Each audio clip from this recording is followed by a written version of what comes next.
All right, am I slanted there? Tripod's a little slanted, but it's fine. So this is actually getting filmed on Friday, and you're probably seeing it on Monday or Tuesday. So I just figured I'd do a brief overview of like the whole program approach that I use. I'm going to talk about it individually each day, obviously, but I haven't done it like a full breakdown, I guess, ever. We'll just make sure it's actually filming. Yes, good. You know, sometimes you leave your house and you're like, did I turn off the gas on the stove or whatever? Just figured I'd check because it's like a single take video. I'm not going to edit it or anything. I'll just, you know, say what I'm going to say and then post it. So yeah, like I said, I've gone over, you know, my thought process on, you know, different workout days, but I've never like broken down the whole approach. And it's definitely kind of evolved. I mean, I've done a bunch of different types of programs, like your basic 5x5. I've done daily undulating periodization. I was actually a big fan of that, but it just involved a lot of squatting and deadlifting like 3 times a week, which, you know, is great, but the amount of time it takes each workout is substantial. And I just can't do that anymore. So that's part of why I don't use that approach anymore. 5x5, like I said, I use that. I did like it, but with deadlifts especially, I just found it was just too much taxing on the lower back. And by the 4th or 5th set, things started to get pretty beat up. Whereas the approach I use now, I always feel great afterwards.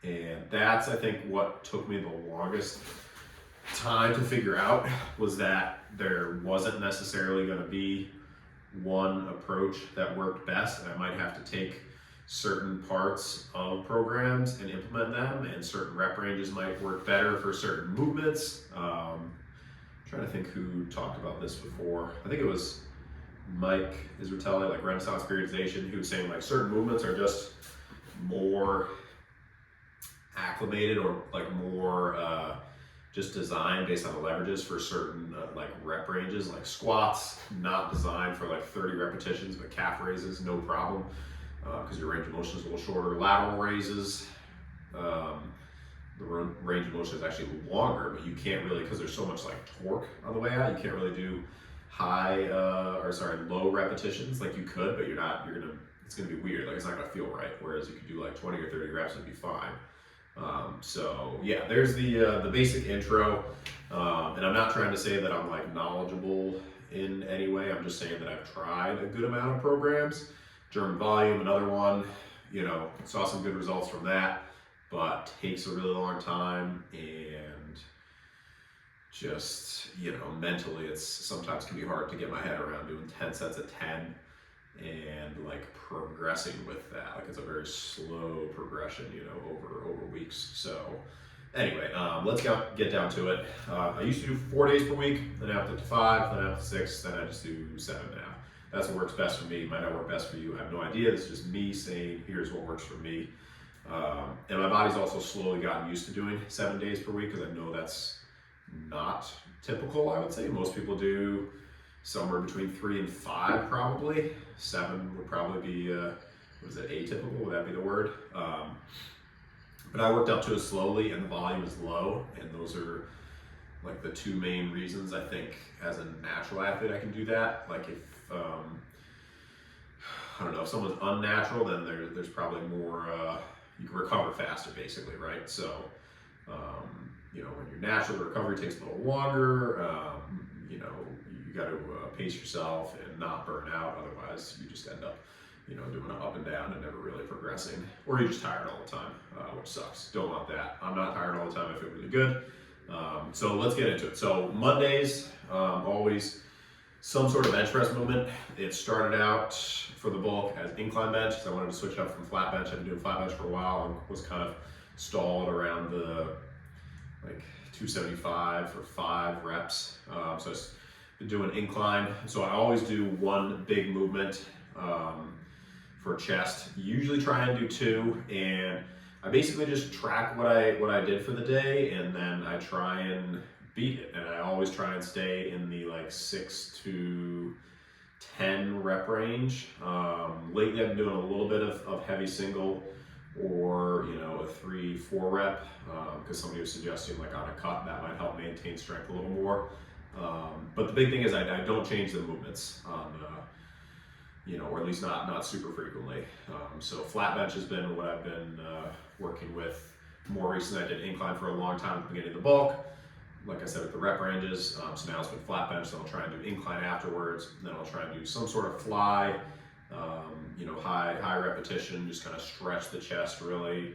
I did go a little heavier for a while in the incline flies, but I wasn't really seeing too much in the way of results there, so I just changed it up to more stretch and, you know, less weight, and that's been feeling really good. And then for triceps, I'll basically just do like 1 to 2 sets of skull crusher or a press down, and that is it.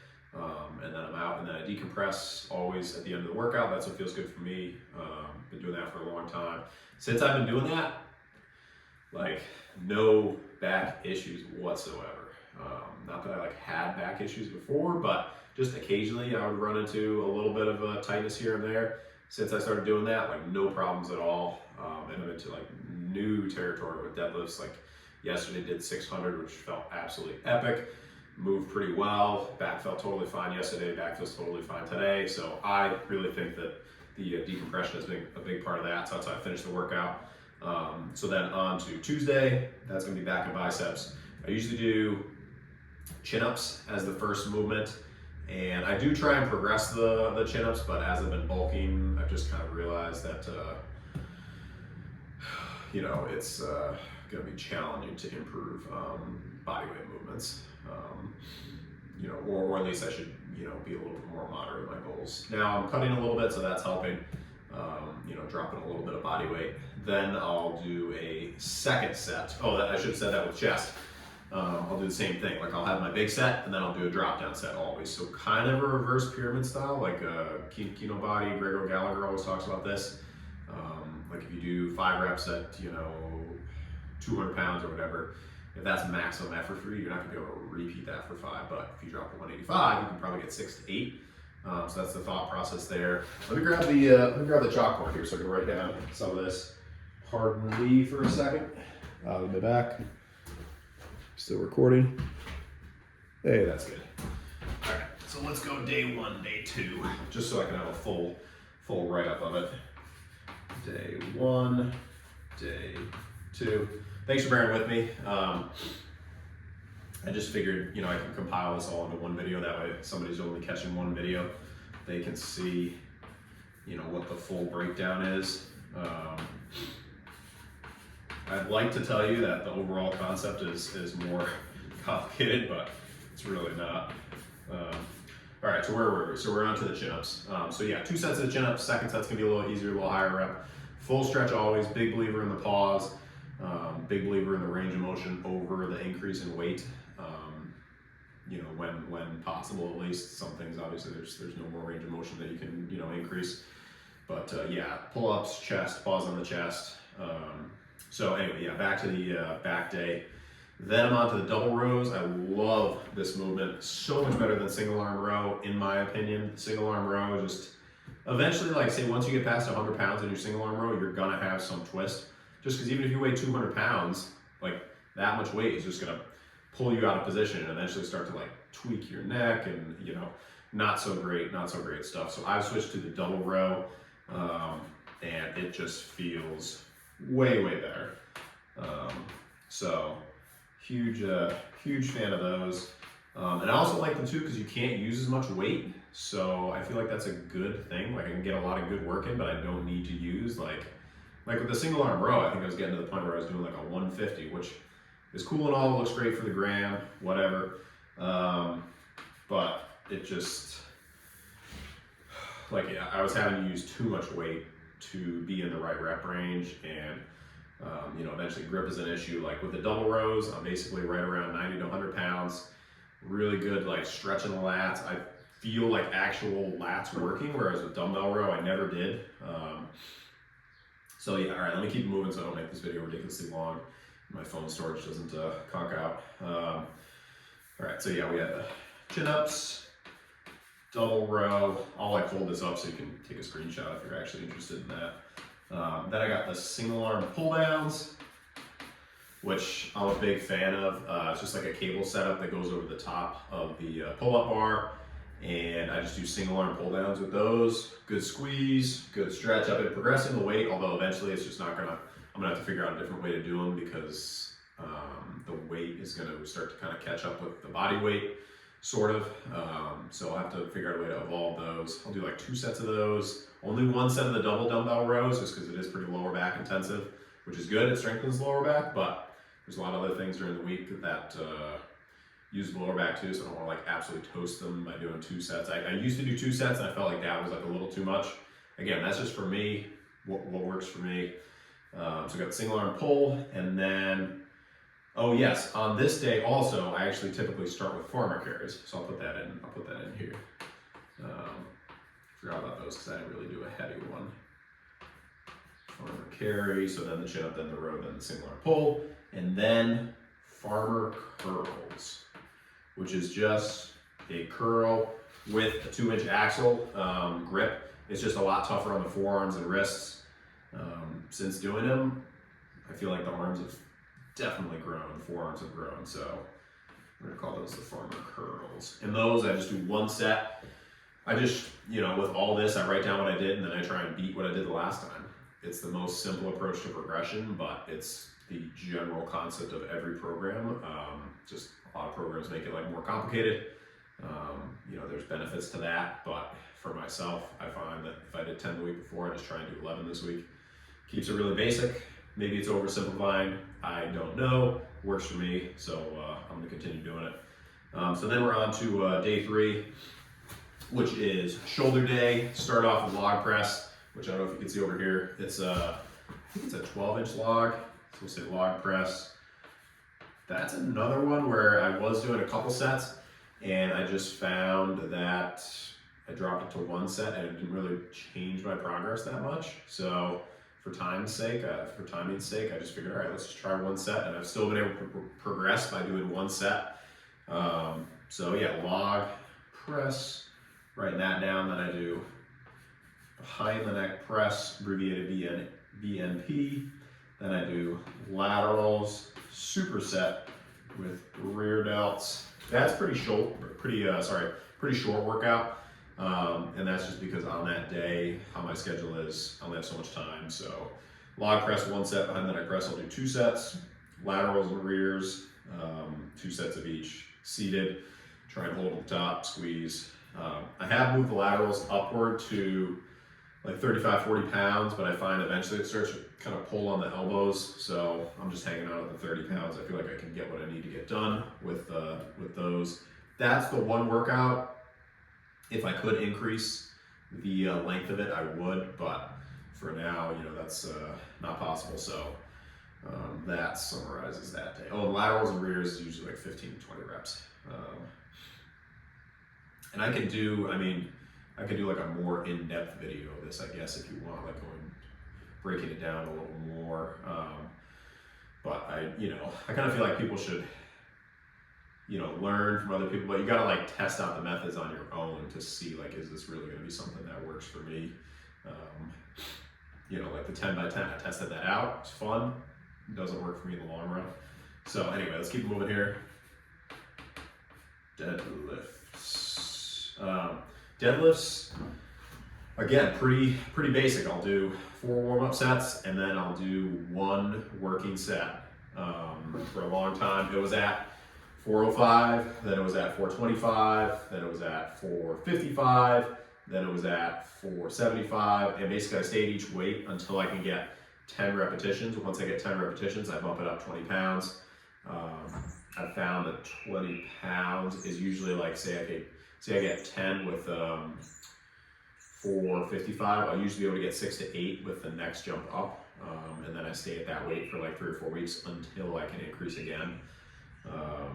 And that's been going really well so far. I got a deadlift bar recently, so I've kind of been testing the max a little more. Like I typically don't do any single rep deadlift stuff, because obviously there's a little more risk to reward there than your typical 8 to 10 reps. More likely to snap something, in my opinion at least. So yeah, then I'll do axle deadlifts, I do want to add in some RDLs. I just didn't do it yesterday because going on vacation, I didn't want to like the lower back had already been worked plenty with that 600-pound pull. So that's coming in the future though. And then sometimes I'll do like a little bit of forearm work on that day, but I get a good amount of forearm work in with the fat grip curls, with the farmer carries. Let's see. Okay, so day 5. Day 5, we're back to bench this day, which is actually the workout I'm gonna do after I finish talking to you. This workout, sometimes I'm able to do a little more, so we'll do like 2 sets of flat, 2 sets of incline. We'll see what happens today, and then I'll do a set of flies, and then I usually do skull crushers or triceps. So let's see, sometimes incline, bench, fly, we'll call it tricep press. And then day 6, we're kind of repeating day 2 because 4 days later, my back and biceps have recovered. So hit them again.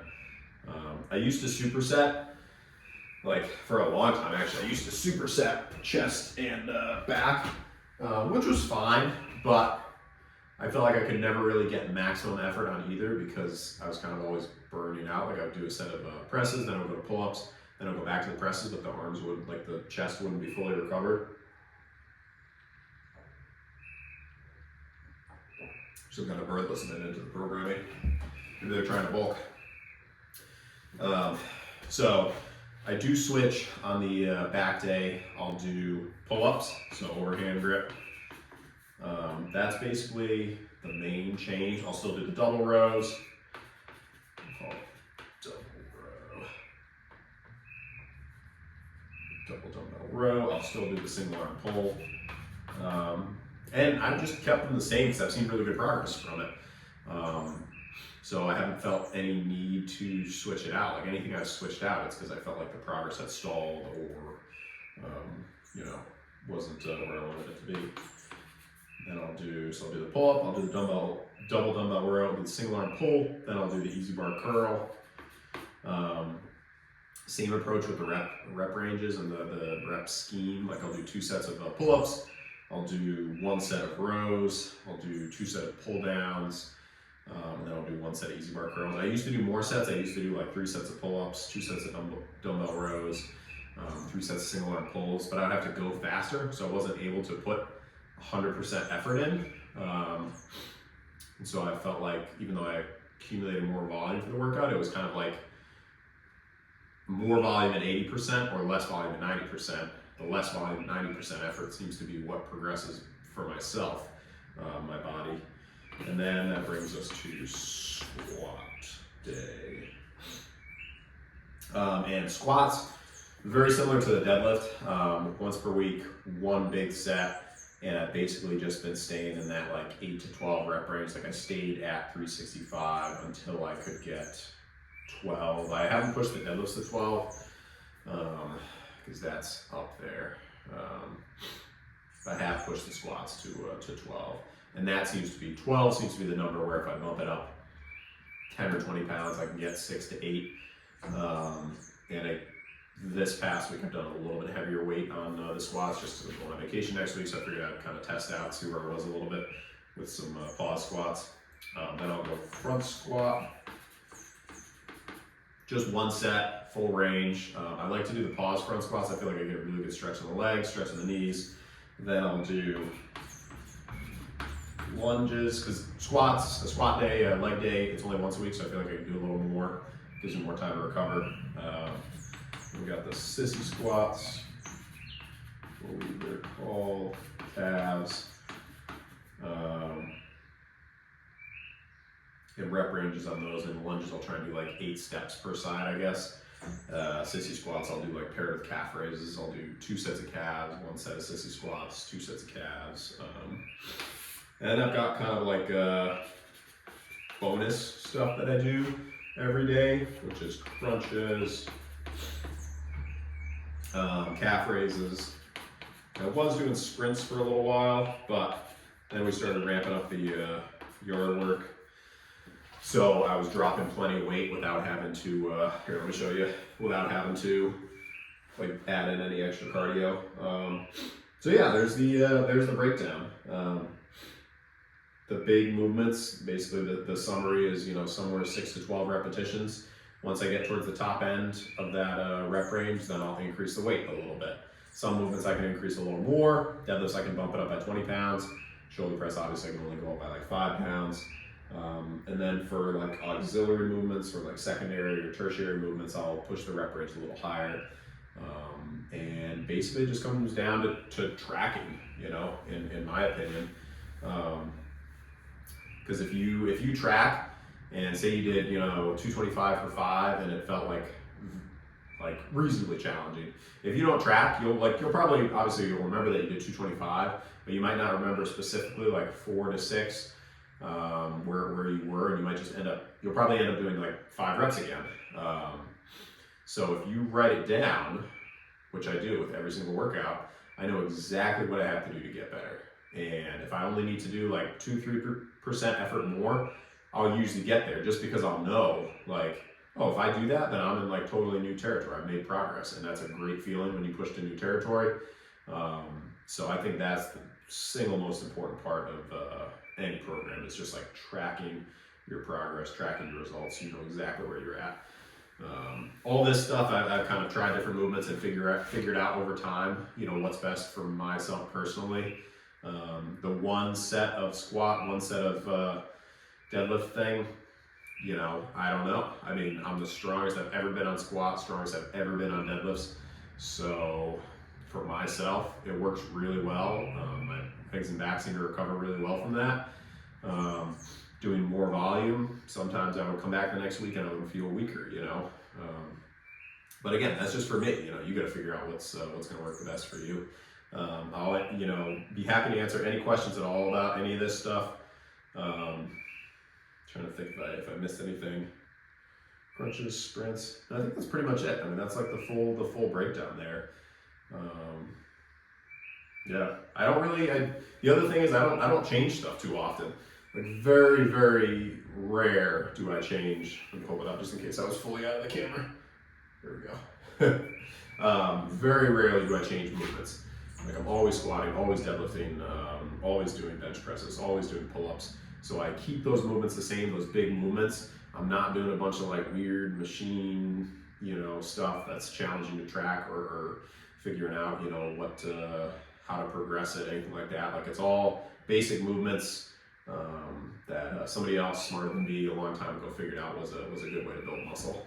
I'm not trying to like, you know, overanalyze or get crazy with the movements or anything like that.